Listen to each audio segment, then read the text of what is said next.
పరంగా కాకుండా అని నాకు తెలియలే. ఎంతో ప్రేమనిచ్చారు. గౌరవ మహారాష్ట్ర ముఖ్యమంత్రి దేవేంద్ర ఫడ్నవీస్ గారు నన్ను రమ్మని 19 నుంచి అడుగుతా ఉన్నారు. అప్పుడు కుదరలా, 24లో కుదరలేదు, 19లో కుదరలేదు, 14లో కుదరలేదు. మొన్న హర్యానాలో మీరు రావాలి ఖచ్చితంగా అని చెప్పి ప్రత్యేకించి నన్ను పిలిపించారు. నేను ఎన్డీఏ కూటమి కోసం ప్రచారం చేశాను, భారతీయ జనతా పార్టీ కోసం. వెళ్ళిన అన్ని సీట్లు దాదాపు 95% మనం గెలిచాం, ఒక్క సీటు తప్ప. మీకు తెలుసు, నాకు మరాఠీ నేల, మహారాష్ట్ర నేల, ఛత్రపతి శివాజీ మహారాజ్ నేల, ఛత్రపతి సంభాజీ మహారాజ్ నేల. అలాంటి నేలకి ఇక్కడ మనకి ఉన్నారా మీరు? ఓకే. ఇక్కడ మన స్వామీజీ పేరేంటి? ఇక్కడ మన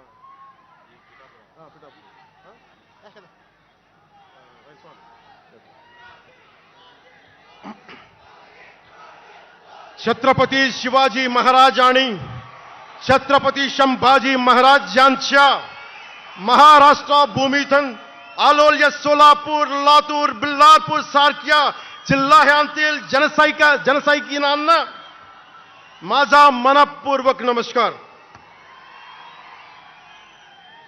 అలాగే కర్ణాటక నుంచి వచ్చిన అభిమానులకి,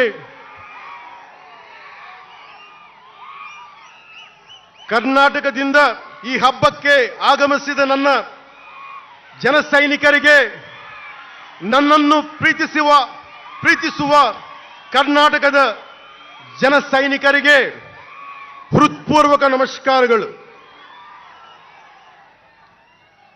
చాలా భాషలు అయిపోయినాయి కదా. అని మీకు అర్థమైంది కదా, రెండు భాషలు ఒక్క భాషలా కాదు. భారతదేశానికి కావాల్సింది తమిళనాడుతో సహా we need multiple languages, not just two.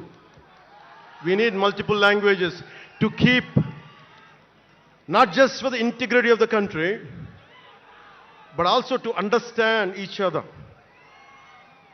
to share love with each other. అందుకనే బహుభాషే భారతదేశానికి మంచిది. చెప్తామా? భారత్ మాతాకి జై. బోలో భారత్ మాతాకి.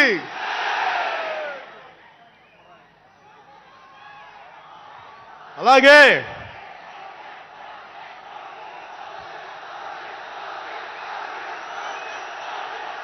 చేద్దాం వస్తుంది. ఇందాక స్టేజ్ పైకి వచ్చేటప్పుడు కిందకి వెళ్ళాం, మళ్ళీ సభ ముందు చాలా సినిమాలు ఆపండి. చాలు ఓజీ చాలు. అంటే మీ అందరికీ నేను సినిమాలు ఎందుకు వద్దని చెప్తానంటే, సినిమాలు తక్కువ చేయడం నా ఉద్దేశం కాదు. మీరు ఓజీ సినిమాకి వెళ్ళి జనసేన జిందాబాద్ అని ఎలా అనకూడదు, ఇక్కడికి వచ్చి సినిమా ఎందుకు అనకూడదంటే, ప్రాణాలు తెగించినారు ఇక్కడ వాళ్ళందరూ, ఇక్కడ జన సైనికులు. ఎందుకు సినిమా మాట్లాడకూడదు అంటే, 450 మంది పైచీలకు జన సైనికులు సినిమాలను కాదు సిద్ధాంతాలు నమ్మి చనిపోయారు. వారి గౌరవం కోసం.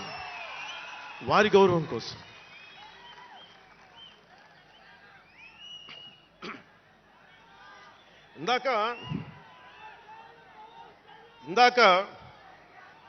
వద్దాం, అవి కూడా వినండి. మీరు వింటలేదని అర్థం. నా పేరు అరుస్తున్నారంటే మీరు నా మాట వింటలేదని. నా మాట వింటే 151 ఉన్న సీట్లు పార్టీ పోయింది. అందుకే నా మాట వినాలి. కూర్చోండి.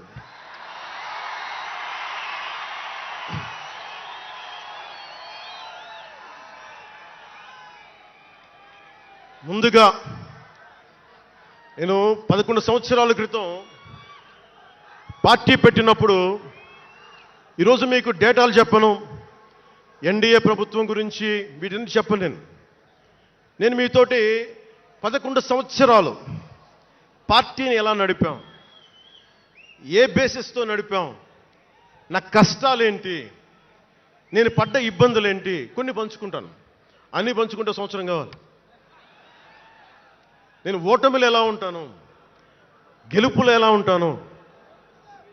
మీరు నా గుండెల్లో పెట్టుకున్న వాళ్ళు, మీరందరూ నా గుండెల్లో పెట్టుకున్నది. మీకు మించిన కుటుంబం నాకు లేదు. అలాంటి నేను 2014లో ఒక్కడనే కూర్చొని జ్వలిస్తూ మదించిపోతూ మన ఆలోచనతో మధిస్తూ ఎలా చెప్పాలి, పెద్ద రాజకీయాల మీద నా చాలామందితో కసరత్తులు చేసిన వాడిని కాదు. 2009లో అప్పుడు రాజకీయ ప్రస్థానం తప్ప. 2003లో నేను మా నాన్నకి చెప్పాను ఫస్ట్. ఈరోజు మా నాన్నగారు లేరు, స్వర్గస్థులయ్యారు.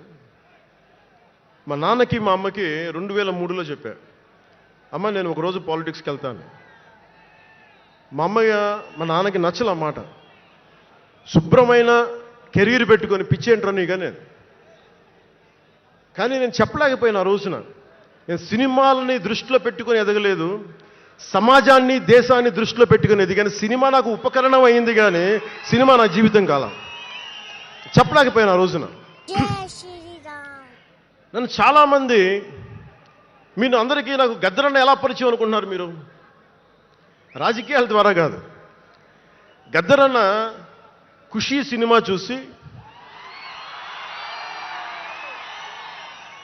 మా అన్నయ్య గారిని పట్టుకొని మా అన్నయ్య గారి దగ్గరికి వచ్చి, మా పెద్దన్నయ్య గారి దగ్గరికి వచ్చి, మీ తమ్ముడిని కలవాల్సిందే నేను. మా అన్నయ్య ఫోన్ చేశారు, అని నేను గద్దర్ గారు కలుస్తారంటాను. నాకు గద్దర్ గారు అంటే ఇష్టం చిన్నప్పటి నుంచి, మా నాగబాబు గారి దయ వల్ల. సరే కలిస్తే ఆయన ఎంత క్షుణ్ణంగా ఆయన పరిస్థితి చెప్పాడంటే, అరే నువ్వు దేశం కోసం సమాజం కోసం ఆలోచించేవాడివి. నీ ఏ మేరా జహా అనే పాటలో నువ్వు భరతమాతని సంఖ్యలలో బంధించి పెట్టావు కదా, నీ భావం నాకు అర్థమైందిరా అన్నాడు. నువ్వంటే నాకు ఇష్టం రా తమ్మి అని చెప్పి ఆ రోజు నుంచి మాకు స్నేహం. అది నాకు అన్నా తమ్ముడు బంధమైందని ఆయన చనిపోయేలోపు. అలాగే 2006లో నేను విపరీతంగా ఒక పిహెచ్డి కోసం, ఒక స్కాలర్ ఎలా చదువుతాడో పుస్తకాల మధ్యలో సినిమాలు చేశాను. అందుకే నా సినిమాలు మీకు నచ్చుండకపోవచ్చు ఆ రోజున. కానీ నా జ్వలనాన్ని ఎక్కడో ఢిల్లీలో కూర్చొని ఒకళ్ళు, ఢిల్లీ యూనివర్సిటీలో పనిచేసే ఒక ప్రొఫెసర్, ప్రకాశం జిల్లాకు చెందిన వ్యక్తి, నాకు తెలియదు ఆయన ప్రకాశం జిల్లా వ్యక్తి. నా రోజున ఆయన వచ్చి మిమ్మల్ని కలవాలని చెప్పి ఒక నెల రోజులు నా వెంట పడితే ఆయన కలిశారు. ఆయన వచ్చి నన్ను ఒకే ఒక మాట అడిగారు 2006లో, మీరు రాజకీయాల్లోకి వస్తారా? బహుజన సిద్ధాంతం మేము ముందుకెళ్తాం. చాలామంది అడిగి నన్ను పంపించారు, మీరు సంసిద్ధం అంటే నేను మాట్లాడతాను, నేను కదుపుతానంటే. ఆ రోజున నాకు ఇంకా మెచ్యూరిటీ లేదు. ఒక కుటుంబాన్ని నడపడానికే చాలా శ్రమ పడాలి. ఒక కుటుంబాన్ని ఏకతాటిపైన తీసుకురావాలంటే నేను కష్టపడాలి. ఒక సినిమా చేయాలంటే నేను ఇంత కష్టపడాలి. ఇన్ని కోట్ల మందికి సంబంధించిన జీవితాన్ని ఒక భావంతో కట్టిపడేయాలంటే నాకు ఇంకా అంత మెచ్యూరిటీ లేదు. మెచ్యూరిటీ వచ్చిన రోజున మీకు తెలియజేస్తానని చెప్పాను. ఆ వ్యక్తి అప్పటి నుంచి ఇప్పటి దాకా అరుదుగా అప్పుడప్పుడు కలుస్తూ ఉంటాను. ఈ రోజున హైదరాబాద్ సెంట్రల్ యూనివర్సిటీ ప్రొఫెసర్, మీలో కొంతమందికి తెలిసి ఉండొచ్చు, ప్రొఫెసర్ శ్రీపతి రాముడు గారికి మనస్ఫూర్తిగా నా ధన్యవాదాలు తెలియజేస్తున్నాను. వారిని వేదికపైకి రమ్మని మనస్ఫూర్తిగా కోరుకుంటా ఉన్నాను. ఎందుకంటే మీరు ఓజీ అని అరుస్తూ ఉంటే, నన్ను సినిమాల కంటే కూడా సినిమాల్లో ప్రజలకి పనిచేసే మనిషిని చూశారు ఇలాంటి మేధావులందరూ, పోరాట యోధులందరూ. సో నాకు ఎప్పుడు కూడా ఆయన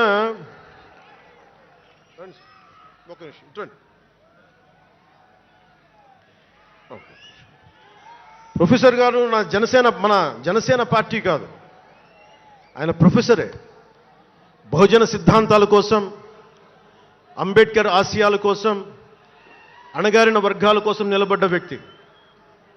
ఆయన చాలామంది విద్యార్థుల్ని పిహెచ్డీలకి సిద్ధం చేసే వ్యక్తి. మన దగ్గరున్న బేతపూడి విజయ్ కుమార్ గారు కూడా ఆయన శిష్యుడే. ఇలాంటి శిష్యులు ఎంతమంది తయారు చేసి ఆయన జనసేన ఎప్పుడు నాకు అండగా ఉంటారు. ఓడిపోయినా నిలబడ్డా ఎప్పుడైనా సరే నమ్మకం ఏంటంటే మీరు ఉండాలి, మీరు రాణించాలని నిరంతరం తప్పించే శ్రీపతి రాముడు గారికి నేను ఇవ్వగలిగేది ఒకటే, నా గుండెల నుంచి ప్రేమ ఇవ్వగలను.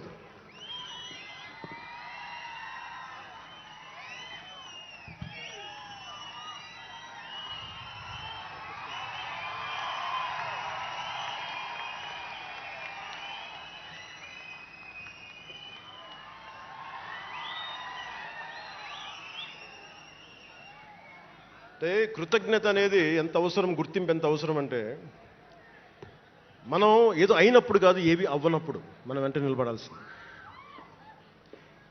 నేను థ్యాంకింగ్ నోట్స్ చెప్దాం అనుకున్నా. ఎవరికి చెప్పాలి? ముందుగా ఈ సభా వేదిక కోసం పారిశుద్ధ్య సిబ్బందికి, నా గుండెల్లో పెట్టుకొని గౌరవించే నా పారిశుద్ధ్య సిబ్బందికి ముందుగా మీ అందరికీ నా హృదయపూర్వక నమస్కారాలు, హృదయపూర్వక ధన్యవాదాలు. యాక్చువల్గా నేను అనుకుంది ముందుగా పారిశుద్ధ కార్మికులకి సన్మానం చేసి స్పీచ్ మొదలు పెడదామని. ఎక్కువ మంది ఉండటం వల్ల మన సమయం సరిపోదు కాబట్టి రేపొద్దున మన సీనియర్ నాయకులందరినీ, సోదరులు నాగబాబు గారిని, ఎమ్మెల్సీ వారిని గౌరవించి చేయవలసిందిగా నేను కోరుకుంటున్నాను. అలాగే దారి పొడవున శుభాకాంక్షలు తెలియజేసిన హోర్డింగ్స్ ద్వారా నా సోదరులు సోదరీమణులందరికీ, ప్రతి ఒక్కరికి, నాయకులందరికీ నా ధన్యవాదాలు. డిప్యూటీ సీఎం పేషి అధికారులందరికీ కూడా నా ధన్యవాదాలు. నా సెక్యూరిటీ సిబ్బందికి కూడా నా ధన్యవాదాలు. ఈ ఆవిర్భావ దినోత్సవానికి ముందుండి నడిపించిన గౌరవ సివిల్ సప్లైస్ మంత్రి, Janasena political affairs committee chairman, నన్ను కాలానికి నా పరీక్షలు పెట్టి కానీ ఒకసారి నిర్ణయం తీసుకున్న తర్వాత ఓడిపోయినా కానీ వెన్నంటే నిలబడ్డ నా సోదరుడు, పిఎస్సి చైర్మన్, గౌరవ సివిల్ సప్లైస్ మంత్రి శ్రీ నాదెండ్ల మనోహర్ గారికి నా హృదయపూర్వక ధన్యవాదాలు.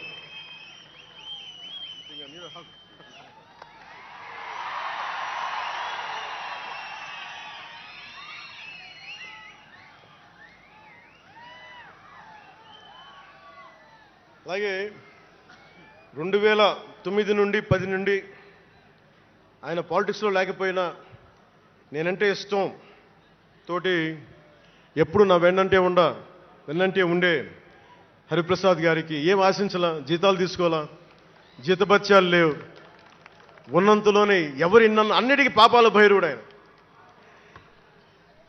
పవన్ కళ్యాణ్ ఆ నిర్ణయం తీసుకోలేదంటే ఈయనే ఉంటాడు కారణం అంట. పవన్ కళ్యాణ్ తేలిక మాట నేస్తాడు అందరి మాట. పవన్ కళ్యాణ్ కొంచెం ఆలోచన ఉంటుంది కదా, ఎవరికి ఇవ్వాలి, ఎందుకు ఇవ్వకూడదు. కానీ ప్రతిదానికి నేను తీసుకున్న నిర్ణయాలకి ఆయన భరించాడు. అలాంటి అన్నిటినీ భరించి నా వెన్నంటే ఉన్న హరిప్రసాద్ గారికి మనస్ఫూర్తిగా నా ధన్యవాదాలు.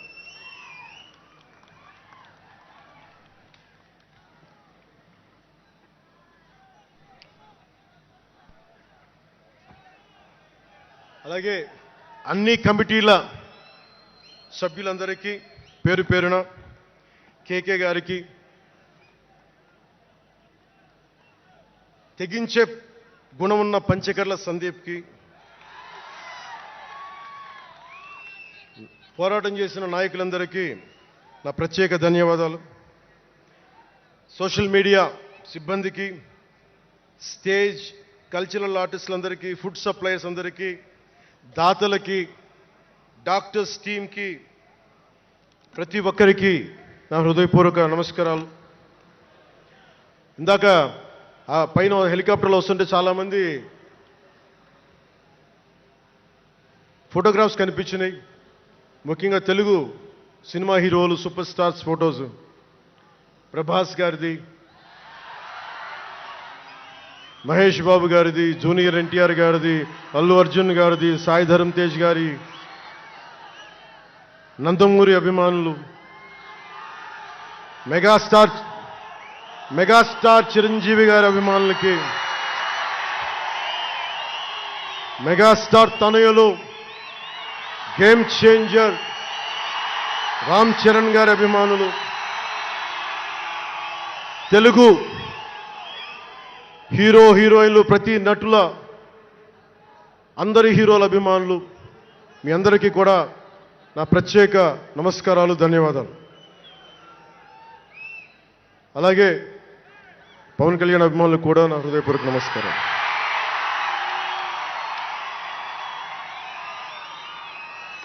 మద్దతు ఇచ్చిన జనసేనతో పాటు ఎన్డీఏ కూటమి పక్షాలైన తెలుగుదేశం, బీజేపీ నాయకులకు, కార్యకర్తలకు నా ప్రత్యేక ధన్యవాదాలు. అసలు మనం ఇంత ఘన విజయం సాధించాం.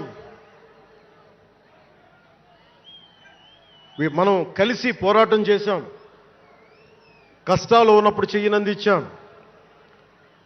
అది గుర్తుపెట్టుకొని ఈ రోజున డిప్యూటీ ముఖ్యమంత్రి, ఉప ముఖ్యమంత్రిగా కలిసి ఒక వ్యక్తితో బలవంగా ప్రయాణం చేస్తూ ఉన్నాను. 4 దశాబ్దాల సుదీర్ఘ అనుభవం రాజకీయ నాయకులు, హైటెక్ సిటీని రూపకల్పన చేసిన దార్శనికుడు, క్లేమోర్ మైన్స్ తోటి పేల్చేస్తే కింద పడితే దులుపుకొని మళ్ళీ రాజకీయాల్లో తిరిగి నెక్స్ట్ డే డ్యూటీలోకి వచ్చిన బలమైన నాయకుడు, శ్రీ గౌరవ ముఖ్యమంత్రి శ్రీ నారా చంద్రబాబు నాయుడు గారికి, వారి తనయులు శ్రీ నారా లోకేష్ గారికి నా హృదయపూర్వక ధన్యవాదాలు, నమస్కారాలు.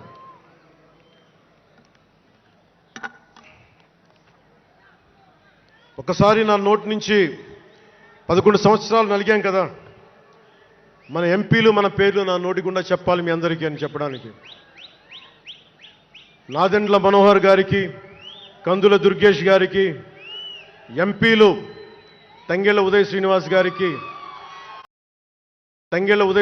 గారికి, వల్లభనేని బాలశౌరి గారికి, కొణిదెల నాగబాబు గారికి, హరిప్రసాద్ గారికి, నిమ్మక జయకృష్ణ గారికి, లోకం మాధవ గారికి, కొనతాల రామకృష్ణ గారికి, పంచకల్ల రమేష్ బాబు గారికి, సుందరపు విజయ్ కుమార్ గారికి, చనిపోయిన వంశీకృష్ణ యాదవ్ గారికి, పంతం నానాజీ గారికి, బత్తుల బలరామకృష్ణ గారికి, శ్రీ దేవివర ప్రసాద్ గారికి, గిడ్డి సత్యనారాయణ గారికి, పులపర్తి ఆంజనేయులు గారికి, బొమ్మిడి నాయకర్ గారికి, బోలిశెట్టి శ్రీనివాస్ గారికి, పొత్సమాత ధర్మరాజు గారికి, చిర్రి బాలరాజు గారికి, మండలి బుద్ధప్రసాద్ గారికి, ఆర్ శ్రీధర్ గారికి, ఆరణి శ్రీనివాసులు గారికి,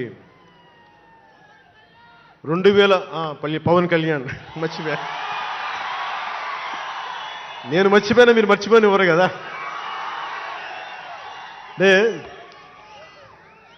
ఇది మన 11వ సంవత్సరం, వారు 11కి అంకితం చేశాం.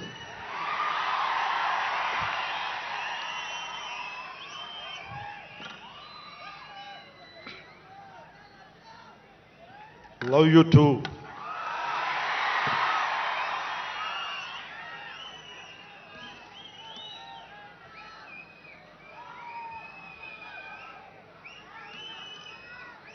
అలాగే ఈ సభకి పోలీస్ వ్యవస్థ మీకు తెలుసు, మనం ఎంత నలిగిపోయామో. గత 5 ఏళ్లలో మనం ఎంత నలిగిపోయామో మీకు తెలుసు, ఎన్ని ఇబ్బందులు పాలు చేశారో తెలుసు. ఆ రోజు నుంచి కూడా ఈ రోజుకి వరకు నాకు పోలీస్ శాఖ అంటే చాలా గౌరవం. ఎందుకంటే పోలీస్ శాఖకి స్వయం నిర్ణయాలు చేసే హక్కు ఉండదు, డ్యూటీయే ఉంటుంది. బ్రిటిష్ వాళ్ళు పరిపాలించినప్పుడు పోలీసు కూడా బ్రిటిష్ అధీనంలో పనిచేశారు తప్ప వాళ్ళకి ఇవ్వబడ్డ డ్యూటీ చేశారు. భగత్ సింగ్ని కొట్టమంటే కొట్టారు, జైల్లో పెట్టమంటే పెట్టారు, గాంధీ గారిని లాక్కెళ్ళిపోమంటే లాక్కెళ్ళిపోయారు. వాళ్ళు చేయకపోతే అది డ్యూటీకి విరుద్ధం అవుతుంది, చేయక తప్పదు. మరి అదే పోలీస్ ఆ రోజున వచ్చారు. స్వాతంత్రం వచ్చిన తర్వాత మిలిటరీ కూడా అంతే. అందుకనే నాకు పోలీస్ శాఖ మీద ఎప్పుడు వ్యక్తిగతంగా కోపం ఉండదు, ఏదో కొద్దిమంది వ్యక్తులు ఎక్కువ చేస్తే తప్ప. అలాగా ఈ రోజున చాలా గొప్పగా నిలబడ్డ, సహకరించిన పోలీస్ అధిపతి డీజీపీ గారికి, కాకినాడ జిల్లా ఎస్పీ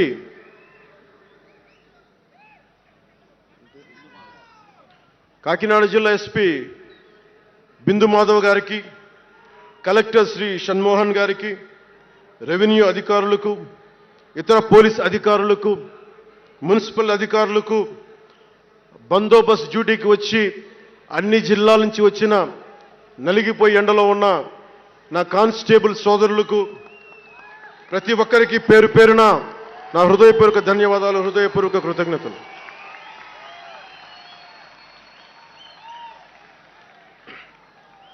నా ఇష్టం, నా కోరిక ఎప్పుడూ సగటు మనిషిగా ఉండటమే. తన పని తను చేసుకుంటూ ఉండటం, ఎవరి జోలికి వెళ్లకుండా ఉండటం, బతికేయడం, తన కుటుంబం వరకు జీవితాన్ని కుదించడం, సగటు మధ్యతరగతి మనిషిగా బతకాలనేది నా కోరిక చిన్నప్పటి నుంచి. మా నాన్న కోరిక ఏంటంటే, నేను ఇంటర్ చదువుతున్నప్పుడు, అరే నేను డిగ్రీ చదవలేకపోయి, నువ్వు డిగ్రీ చదివి కనీసం నువ్వు ఎస్ఐగా సెలెక్ట్ అయితే నువ్వు కనీసం డిఎస్పీ కంటే కొంచెం పై ర్యాంక్లో నువ్వు రిటైర్ అవుతారు అని చెప్పాడు మా నాన్న. దురదృష్టవశాత్తు నేను డిగ్రీ చేయలేకపోయా. కానీ నేను అంటే నాకు అంతకుమించి కోరికలు లేవు, అది చెప్పడానికి నా ఉద్దేశం. చాలా చిన్న జీవితాలు మాయి. మా అన్నయ్య గారు ఏదో పొరపాటు యాక్టర్ అయిపోయారు తప్ప నాకు రావాలి నేను ఎప్పుడు అనుకోలే. అదే నెల్లూరులో, అదే ఫతేఖాన్పేటలో చిన్న ఇంట్లో ఇంకొక మామిడి మొక్క ఉంటే బాగుంటుంది అనుకున్న కోరిక తప్ప కోట్లు సంపాదించాలి, పేరు రావాలని ఎప్పుడు ఆశించాల. సో నన్ను ఎలా పెంచారు మా ఇంట్లో అంటే మీరు ఆశ్చర్యపోతారు. మొన్న నా friend Anand Sai TTD board సభ్యుడిగా నియమితులయ్యారు. అతను చెప్తా ఉన్నాడు నాకు ఈ మధ్యన, నన్ను ఎలా పెంచారంటే మా ఇంట్లో అతని ఆనంద్ సాయి మాటల్లో, చిన్న తంబి అని తమిళ సినిమా ఉంటుంది, మన తెలుగులో చంటి అని సినిమా తీశారు. చింతంబి కదా అవునా? అందులో హీరోయిన్ని ఎలా పెంచుతారు ఇంట్లో నుంచి బయటికి వెళ్లకుండా, చంటిలో హీరోయిన్ మీనాని ఎలా పెంచారు ఇంట్లో నుంచి బయటికి వెళ్లకుండా, మా ఇంట్లో నన్ను అలా పెంచారు. వీడి బయటికి వెళ్తే ఏమైపోతాడో, సున్నితమైన వ్యక్తి, వీడికి ఆస్తమా ఉంది, వీడికి ఇలాంటి పరిస్థితుల్లో నన్ను ఇంట్లో నుంచి కదలనివ్వకుండా, ఎక్కడికి వెళ్ళనివ్వకుండా, ఎక్కడికన్నా బయటికి వెళ్తే పంపించారు. ఒకరోజు చెన్నైలో నేను అన్నానగర్లో కంప్యూటర్ ప్రోగ్రామింగ్ కోర్స్ చేసేవాడిని ఒక సంవత్సరం పాటు. ఆ ప్రోగ్రామ్ ఫైనల్ చేసే పరిస్థితుల్లో టైం 10:30 అయింది, 10:30 రాత్రి. ఇంటికి వెళ్ళడం గంట లేట్ అయింది. అంటే మనం సాయంత్రం 6 గంటలకు వెళ్ళిపోవాలి. ఆ రోజు 10:30కి వెళ్తే చెప్పా పెట్టకుండా, అంటే మన కొంచెం లేట్ అయింది ఎగ్జామ్స్ వల్ల. ఇంటికి వెళ్ళేటప్పటికి ఎలా ఉంది అంటే, ఇంట్లో ఆడపిల్ల వెళ్ళిపోతే ఇల్లు ఎలా ఉంటుందో, 10:30కి నేను ఇంటికి వెళ్తే మా అన్నయ్య షూటింగ్ నుంచి క్యాన్సిల్ చేసుకుని వచ్చేస్తా ఉన్నారు. మా వదిన ఇంట్లో హాల్లో ఉంది, మా నాగబాబు వీధి బయట తిరుగుతూ ఉన్నాడు. మొత్తం అందరూ ఏమైపోయాడు, ఎక్కడికి ఏమైపోయాడని. నేను ఎగ్జామ్ రాసి వస్తున్నాను, బస్సులు దొరకలేదు నాకు, 2 బస్సులు మారి రావాలని చెప్పారు. నాకు కార్లు లేవు ఆ టైంలో. అంటే అలాంటి నన్ను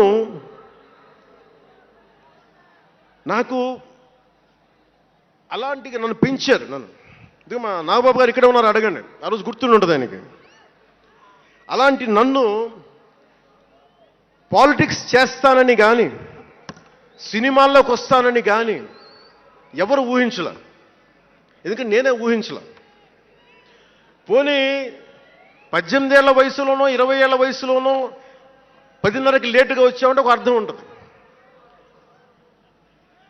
అక్కడమ్మాయి ఇక్కడ అబ్బాయి, గోకులంలో సీత, సుస్వాగతం, తొలి ప్రేమ చేస్తున్న సమయంలో, మేబీ తొలి ప్రేమ ముందు అటో ఇటో, సంగీత్ థియేటర్లో, హైదరాబాద్ సంగీత్ థియేటర్లో క్లింట్ ఈస్ట్వుడ్ నాకు ఇష్టమైన హీరో, అతను సినిమాకి వెళ్ళా. బ్రిడ్జెస్ ఆఫ్ మాడిసన్ కౌంటీ అని ఒక ఇంగ్లీష్ నవల్ ఆధారంగా తీశారు. అది నాకు ఇస్తుంది ఆ నవల్. సో ఎలా తీశారని చెప్పి నేను షూటింగ్ రిలీజ్ కూడా అయిపోయినట్టుంది తొలి ప్రేమ. నేను నా ఫ్రెండ్ ఆనంద్ సాయిని, హరీష్ పాయిని, ఇంకో ఇద్దరు ముగ్గురితోటి సెకండ్ షోకి వెళ్ళా. సెకండ్ షోకి వెళ్ళి ఇంటికి వస్తే కింద మా నాన్న, ఇంట్లో పైన రూమ్లో పడుకోవాల్సిన మా నాన్న కింద కుర్చీ వేసుకొని ఓ నీల్ కమల్ చైర్ వేసుకొని నా కోసం వెయిట్ చేస్తా ఉన్నాడు. ఎక్కడికి రా వెళ్ళామని. షూటింగ్ అన్నాడు. షూటింగ్ అన్నాడు, సినిమాకి వెళ్ళానంటే ఆయన ఎట్లా తిట్టాడంటే నన్ను నేను చాలా తప్పుడు పనులు చేసేస్తున్నట్టుగా, ఏదో బార్లో కూర్చొని తాగేసినట్టుగా. నేను అప్పటికి కొంచెం గుండె ధైర్యం తెచ్చుకొని చెప్పాను. అక్కడ మా నాన్నంటే భయం, చిన్నప్పుడు చాలా కొట్టేవాడు మా నాన్న మమ్మల్ని. ఆ భయం నన్ను కొట్టింది తక్కువ కానీ మా అన్నయ్యను కొట్టింది ఎక్కువ. సో యముడికి మొగుల్లో ప్రసాద్ బాబు ఉంటాడు. చిరంజీవి గారు పక్క వ్యక్తిని కొడితే ఇతను లైన్లోకి వచ్చేస్తాడు. అక్కడ నేను డిసిప్లిన్లోకి వచ్చాను. అట్లాగే వీళ్ళని కొడితే నేను డిసిప్లిన్లోకి వచ్చాను. నాకు ఆయన కొట్టక్కర్లేదు, నేను డిసిప్లిన్గా ఉంటాను. సో నాకు మా నాన్న చూడగానే భయం వేసింది. కొడతాడా గబుక్కున బాగుండదేమో అనుకునేవాడిని. నేను చెప్పాను కొంచెం బలం తెచ్చుకొని 3 సినిమాలు హిట్లు వచ్చినాయి, 4వ సినిమా రిలీజ్ అయ్యి హిట్ అయింది తొలి ప్రేమ. నాన్న నేను హీరో నన్న సంగతి కూడా మర్చిపోకు, నువ్వు అర్థం చేసుకో అని చెప్పాను. ఇంకా ఎక్కువ తిట్టాడు. అంటే మా నాన్న తిట్లు ఎలా ఉన్నాయంటే చెప్పలేను. కానీ ఈ అర్ధరాత్రి అపరాత్రి తిరుగుళ్ళు ఏంట్రా, ఈ సెకండ్ షోలకి వెళ్ళడం ఏంటి, ఏదో హీరో అయ్యావు అయితే అన్ని లిఫ్ట్ చేసేస్తావా అని తల ఉంచుకొని పైకి వెళ్ళిపోయాడు. అంటే అలాంటి నేను ఇన్ని కోట్ల మందికి సంబంధించిన పాలిటిక్స్ చేయాలంటే భగవంతుడు రాసిన రాత కాకపోతే నేను కోరుకున్నదా కాదు అది. అలాంటి వాతావరణంలో పెరిగిన నేను ఈ సినిమాలు ఏంటో, ఈ పాలిటిక్స్ ఏంటో, పార్టీ పెట్టడం ఏంటో అని అనుకుంటే అంటే ఇందాక ఎందుకు బయటికి వెళ్ళానంటే ఇవన్నీ ఆలోచిస్తున్నా. ఇదంతా భగవంతుడు మాయ తప్ప నాది కాదు నాకు తెలుసు. అలాంటి జీవితానికి దారి ఏర్పరిచింది, ప్రజా సమస్యలపై నిలబడేలా చేసింది, పార్టీ పెట్టనిచ్చింది నాలోని భావ తీవ్రత. పార్టీ పెట్టనిచ్చింది భావ తీవ్రత. పుస్తక పఠనం, డబ్బులు సంపాదించాక ఖర్చు పెట్టనంటే ఎలా కుదరదో, వద్దనుకున్న ఏదోలా ఖర్చు అయిపోతాయి. అలాగా కొంత జ్ఞానం వచ్చాక, కొంత చదివాక, కొంత చెయ్యగలిగే సత్తా ఉన్నాక నేను ఊరికనే కూర్చుంటాను, నేను ఏమి చెయ్యనంటే జీవితం అలా ఉండనివ్వదు. అలాంటి నన్ను ఏదో సాటర్డే సండే షూటింగ్ ప్రాక్టీస్కి వెళ్ళి మెడ్రాస్ రైఫిల్ క్లబ్లో, మార్నింగ్ లయలో కాలేజీలో జాగింగ్ చేసుకొని, ఇంటికి వచ్చి పుస్తకాలు చదువుకొని, మా వదినకి ఏదైనా అవసరమైతే పనులు చేసి పెట్టి, ఇలాంటి నేను సగటు మనిషి, మధ్యతరగతి మనిషి, అంతకుమించి వేరే పట్ల. పనగల్ పార్క్ వెళ్ళి కూరగాయలు తీసుకురావడం, వంకాయ ఎంత, తక్కాలి ఎంత, అంటే మన ఉల్లిపాయలు వంకాయలు ఎంత అని ఇట్లాంటివి తీసుకొచ్చేవాడిని. నెల్లూరులో పెద్ద బజారు వచ్చి, మన పెద్ద బజారు చిన్న బజారుకి వెళ్ళి ఇంటికి కావాల్సిన సామాన్లు తీసుకొచ్చేవాడిని. నాకు అంతకుమించి జీవితాన్ని కోరుకోలేదు నేను. అలాంటిది నేను యాక్టర్ అయ్యాను, ఈ రోజున పొలిటికల్ లీడర్ అయ్యాను, దేశమంతా గుర్తించే అయ్యానంటే ఇది ఏది కూడా నేను కోరుకుంది కాదు, నాకు ఇవ్వబడింది. అందుకే నేను కర్మే చేస్తాను, నేను ఫలితం ఆశించను.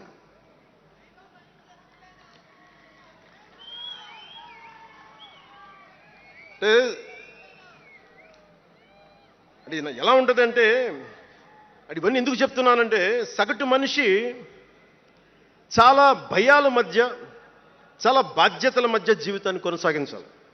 ఒక మాట అంటే ఎక్కువ, ఒక మాట అంటే తక్కువ, చాలా సన్నని గీతల మధ్య బతకాలి.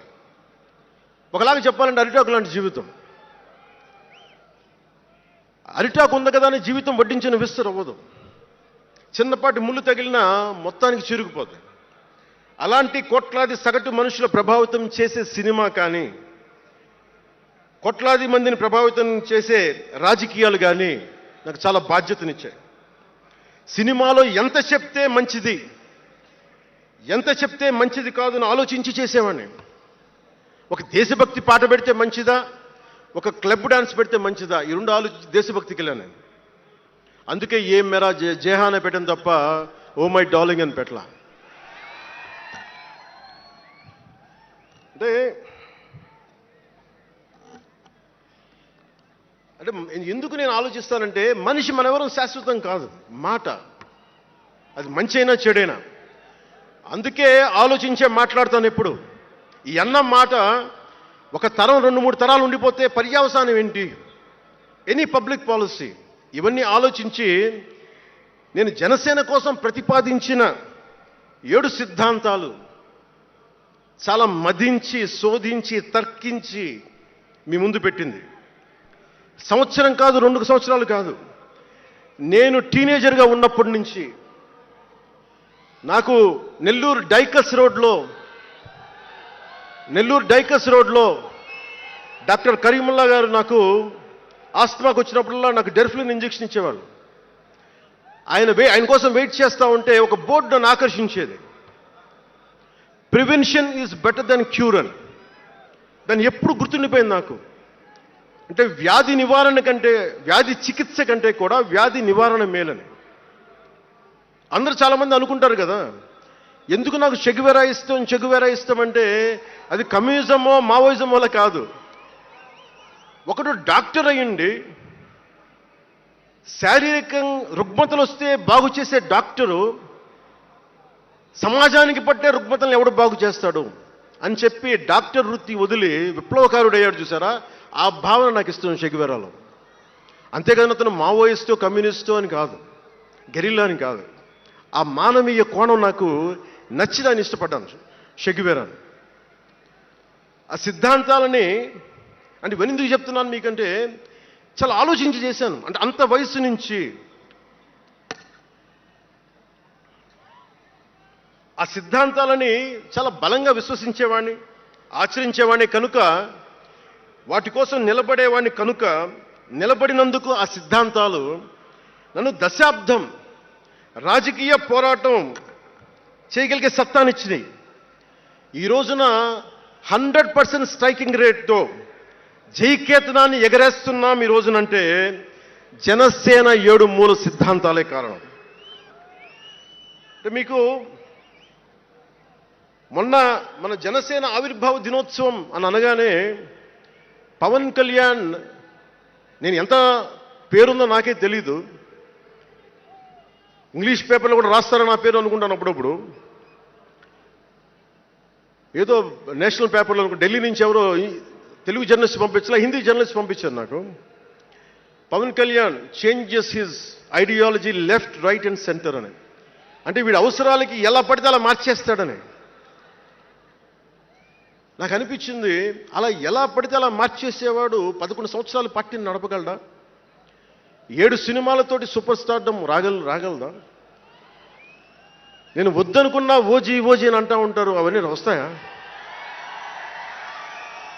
2007లో నేను కామన్ మెన్ ప్రొటెక్షన్ ఫోర్స్ పెట్టినప్పుడు చాలామంది నాకు ఇష్టమైన నాయకులు, ప్రభావితం చేసిన నాయకులు, ఒకరితో ఒకరికి సంబంధం లేదు. ఒకళ్ళు నారాయణ గురు అయితే ఇంకొకళ్ళు చెగువెరా, ఒకళ్ళు జయప్రకాష్ నారాయణ అయితే ఇంకొకళ్ళు లోకమాన్య బాలగంగాధర్ తిలక్, ఒకళ్ళు మదర్ తెరీసా అయితే ఇంకో వైపున భగత్ సింగ్. ఆ రోజు నన్ను అందరూ అన్నారు, నీకేంటి ఇంత పిచ్చి ఏంటి, నీకు కన్ఫ్యూజ్డ్ ఐడియాలజీ నీది అంటే నేను రోజు చెప్పలేకపోయాను అందరికీ. పవన్ కళ్యాణ్ ఐడియాలజీ ఏంటంటే, ఇంత భిన్నమైన వ్యక్తుల్లో ఏకత్వం చూడగలగడం పవన్ కళ్యాణ్ ఐడియాలజీ. ఆ ఏకత్వాన్ని చూడగలిగాం కాబట్టి ఆ 7 సిద్ధాంతాలు వచ్చినాయి. నాకు ఒక్కొక్కరిలో నాకు నచ్చిన అంశాన్ని తీసుకొని నాకు వ్యక్తిగతంగా బలం ఇవ్వడం చూశాను. అది నా మీద ఎంత ప్రభావితం చూపించింది, అది ఎంత సక్సెస్ ఇచ్చిందో కూడా నాకు తెలుసు. అంటే నేను అందరిలాగా నేను కాలేజీలకి యూనివర్సిటీలకి వెళ్ళా. డాక్టరేట్ లేకుండా పోవచ్చు, యూనివర్సిటీస్కి వెళ్ళి ఉండకపోవచ్చు, కానీ జ్ఞానాన్ని సముపార్జించటం నా చిన్నప్పటి నుంచి ఈ క్షణం దాకా నేను ఎప్పుడూ ఆపలా, ఎప్పుడు నేర్చుకుంటానే ఉన్నాను. అంటే చిన్నప్పుడు ఇలస్ట్రేటెడ్ వీక్లీలు